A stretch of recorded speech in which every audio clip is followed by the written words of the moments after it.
Hi, everybody. Steve Tarter, another edition of Tarter Sauce right here in downtown Peoria. And on the phone, on the line with us for the second week, Jim Wilhelm. Jim, welcome. Hello, everyone. We're of course playing it safe as people are wont to do at this time in our society. So, Jim, last week we talked about a program that you had put together some years ago with your interest in history.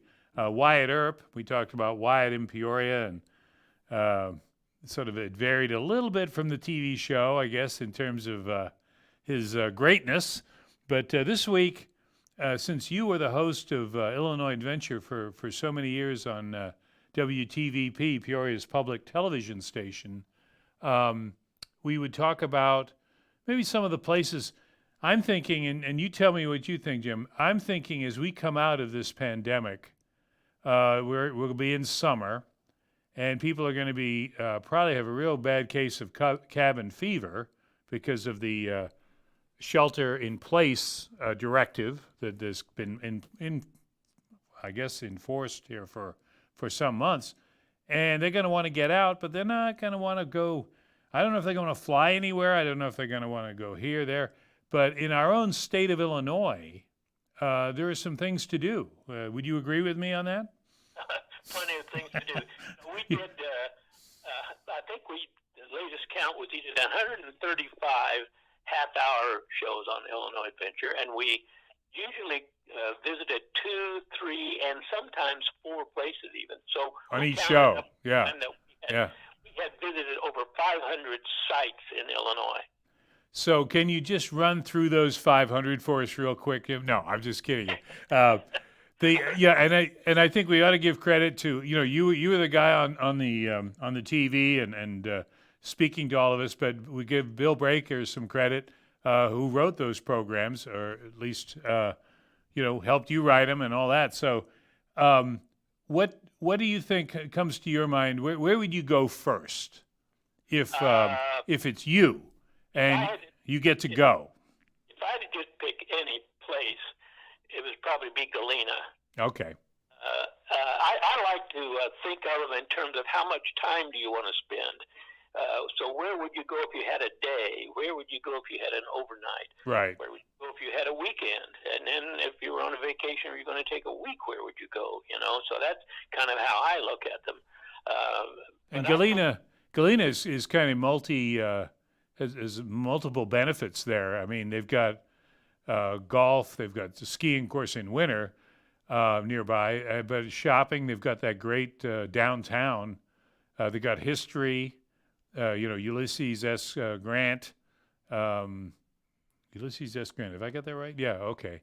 For a minute there, I'm thinking, okay, is that right? Yeah, he was there. They had lead mining, right? And I think the one. He was the farrier, which is who work on hides. His dad had a fur business. Oh, okay. And when he failed at everything else, he went up to Galena to actually work with his brother, who was not well, and his dad owned the building there, but he hated it. Really?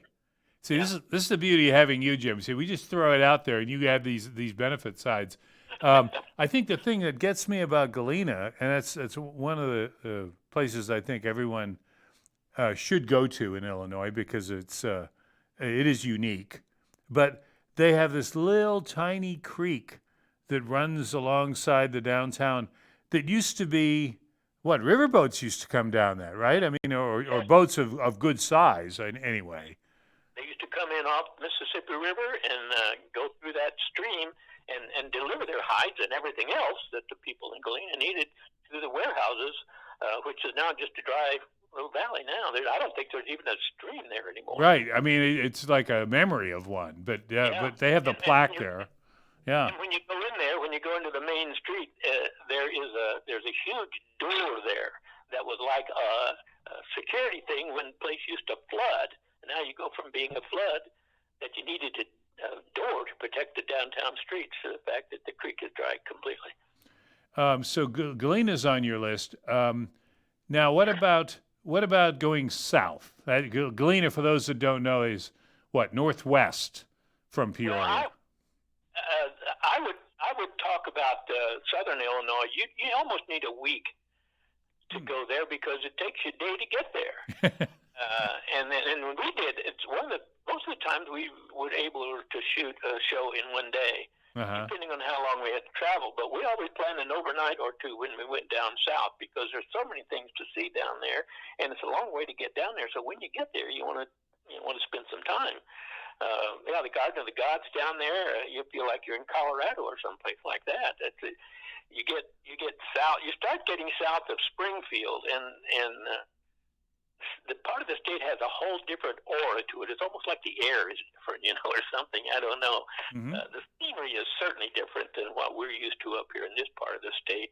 And you forget, when you get down that far, then you got the Mississippi River on the west, and you got the Ohio River on the east, and all those wooded, almost mountainous areas in between. And it's really beautiful scenery down there. There's a stretch between Golconda and I can't think of the other town on the Ohio River that's been designated as a federal, not a state, a federal scenic highway. It's not more than about 30 miles, goes along the Ohio River, and it's beautiful. Well, and you realize, I guess, the size of this state when you head south, because as you say, it isn't. You're traveling for a while to get to some of these places. Go ahead. I used to do theater in Chicago, and they'd hear me talking. They'd say, "You must be from the South." Well, no, there's 150 miles in Peoria, or in Illinois, south of Peoria. Now, did you? I'm not sure I remember this because I haven't seen all the shows, Illinois Adventure. But did you guys ever do Cahokia Mounds? Oh yeah, that was a fascinating place. Everybody should go there. You can do that in a day. You could. Yeah, you got to climb to the top of Monk's Mound. Right. And there's a wonderful museum down there, and the big, huge, heavy doors was created by now it slips my mind, the artist here in Peoria, Preston Jackson. Oh, sure. Yeah. He did the doors in there, and that's a work of art in itself. But, oh, really? Right down there. And that's how far from us here in Peoria? It's about 2 hours? It's almost straight east of St. Louis. So it's what is that? 140 miles maybe. Right. Because from the top of Monk's Mound, you could look across the river and you could see the buildings in St. Louis. What's the derivation of the name Monk's Mound? Was that? Well, that was just something that someone gave to it because it's thought that there are a series of mounds around there, and this was the highest of them all. So they presumed that the high priest or whoever was the head of that colony would be in that mound. They do know that there were buildings on the top of those mounds for certain people of certain status. And the biggest one of all, they just assumed that was the chief. But I don't know if they call him a monk or not, but he was the top person, whoever that might have been. Yeah. There's a variation of Stonehenge down there. They call it Woodhedge, but it's the same thing. It's a series of just poles stuck in the ground strategically, and it apparently forms some sort of a calendar or something like that. They're trying to figure out exactly why it was constructed the way it was and what it meant, but they seem to think it was some sort of a calendar. Yeah, that's fascinating stuff because again, I guess the Native Americans that lived there, we're talking about going back in time pretty long time. I mean, it's well, they were. I don't know. I'm not that much of a history buff. They might be surprised to know, but they were not American Indians. They later went on down to Central America. And even South America, and they were described as Incas. But I don't think we think of them as American Indians so much because they almost preceded the Indians. Right. They go way back in time, yeah. And then, it was huge at one time, thousands of people, and then just disappeared. And no one really knows why. Yeah, and that's of course the fascination with the Maya in Central America as well. The great civilization that sort of. There were many theories, but I don't know that we all know that. Okay, Jim. What about going east of Peoria? Where would you head there? Remember Fort Ottonia? Oh yeah, I haven't forgotten. Relatively speaking, we didn't go east very much. Oh really? Boy, I'm racking my brain here now. How about Macomb? Did you ever hit Macomb? Yeah, we went. Well, let's see. I don't know. Or Galesburg? Galesburg I don't know. isn't. We did. We have gone to Galesburg, yeah, because we got the whole Carl Sandburg thing over there. Yeah. They got a pretty nice railroad museum over there too. It's not like the one up in Union, Illinois, which is fantastic, but the one in Galesburg is worth a short drive over there. That's an easy day trip, you know. Kids like trains, Right. and you'll see the trains, and they got nice restaurants over there, and then you got the Carl Sandburg thing. It's significant. It's a nice museum. They're built in the house that he once lived in. That's what makes it ironic. You're actually in the house that he grew up in. Oh really? Sandburg's house. Oh wow. I did not know that. I've been to Galesburg a number of times, and I need to take that trip. Okay, well let's go east. Let me say one thing. Let me go back to Galena for a little bit. Sure. To say one thing. You mentioned there's so many things to do up there, and sometimes if you want to go on a weekend trip, you want to take the wife, maybe the kids, maybe you just want to get away, just the two of you for a while. But there's so many different things up there that there might be something you like, and your wife says, "Oh, I don't like that," you know. But whatever your interests are, there's bound to be something for everybody. It's historic. There's wonderful bed and breakfasts up there. I think they got, like, in that little town, like 14 bed Really? and breakfasts. Wow. They're all significant, architecturally beautiful old homes. Then there's a home that the people in Galena gave to General Grant after the war was over, which he never lived in much, but the house is still there, and you can tour it with a lot of his own furniture in it. Then there's an artist colony up there. There's antiques. The largest winery in the state is up there. There's Joe Davis Museum is fantastic for not only connection with the Grant in the Civil War, but that whole Galena area. And then you can go into a lead mine. You know, Galena means lead or something like that. Mm-hmm. That's the actually interpretation of the town. You can go down and walk into a lead mine. So there's a lot of stuff. That's all I'm saying is that. Right. If you're going to go with your wife or the kids, there's going to be something there for everybody. Well, and plus, and I realize this isn't Illinois, but it's in that neighborhood. You got Dubuque right across the river, Absolutely. which has some assets as well. So yeah, that's a great place to go, as you say. The Field of Dreams isn't too far away from there either, and that's I don't know where that is. I've never. It's in Iowa. Dyer's. Dyer. Well. I'll think of it, or somebody will Google it. But I know when we went up there one time, it was not that far a drive. So Dubuque has the museum there, and it's an aquarium center. It's on the Iowa side, mm-hmm. but it's a wonderful. They got a gambling casino there. They got the boats you can ride on. It's got a long name like Museum and Aquatic Center or something like that, but. Yeah, we went across the river that time and did a show on the Iowa side. Oh, good. Okay, Jim, we've been north. And of course, we're leaving out Chicago for obvious reasons because, as you say, that's a show in itself. People, Chicago gets promoted plenty of places. We want to kind of look at some of the other parts of the state. So let's go. Go ahead. We made that decision early on that we would stay out of Chicago. I think. We probably went up there only 3 or 4 times in the whole 30 years or so that we were doing the show. Mm-hmm. And I think in the case of Chicago, we know there's great things up there. That's not that's no secret, and so we go with that. Well, what about east of Peoria? We've if you want to talk east 5 miles, sure. We don't want to forget the Wheels of Time Museum right here in Peoria. Good point. Good point. And that place just keeps growing. It keeps getting better all the time.